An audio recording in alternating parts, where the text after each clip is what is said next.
వరదల టైంలో నిర్లక్ష్యం 30 మంది అమ్మని అమ్మ వీడు మనిషి కాదు. వరదల టైంలో నిర్లక్ష్యం 30 మంది ఆఫీసర్లకు ఉరి. వరదల సమయంలో నిర్లక్ష్యంగా వ్యవహరించారని ఉత్తర కొరియా ప్రెసిడెంట్ కిమ్ 30 మంది అధికారులను ఉరి తీయించారు. వరదలను కట్టడి చేయడంలో ఫెయిల్ అయ్యారని, అందుకే కిమ్ కఠిన చర్యలు తీసుకున్నారని ఓ వార్తా సంస్థ వెల్లడించింది.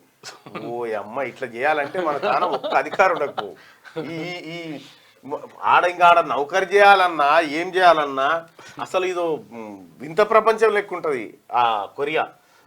మన జూలై ఆగస్టులో వచ్చిన వరదలకు సంబంధించి 30 మంది అధికారులు నిర్లక్ష్యంగా వ్యవహరిస్తారని చెప్పి వ్యవహరిస్తే కొంతమంది ఉరి శిక్షనే డైరెక్ట్ గా ఉరి శిక్షనే వేసి వాళ్ళను వేసేస్తాడు కాల్ చేస్తాడు ధను అప్పుడే ఎదురే లేదు ఇక వానికి ఎవడేం చేస్తాడు ఇక వాడు కిమ్ అనొద్దు ఆడు అందుకే కిమ్ అని పెట్టుకుంటారు.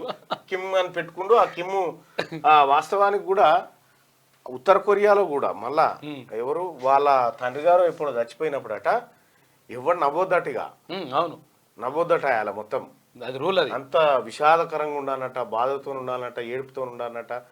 ఇక ఈయన కిమ్ వస్తే ఎక్కడొచ్చినా అందరు సప్పట్లు కొట్టాలట, సప్పట్లు కొట్టాలి. అదో వింత ప్రపంచం అనుకో. కటింగ్ ఎట్లా వేయించుకోవాలన్నా కూడా ఆయన డిసైడ్ చేస్తాడు. ఇప్పుడు ఆ ఉత్తర కొరియా లైఫ్ ఎట్లుంటది ఒకసారి తీసుడు. లైక్ చేయండి.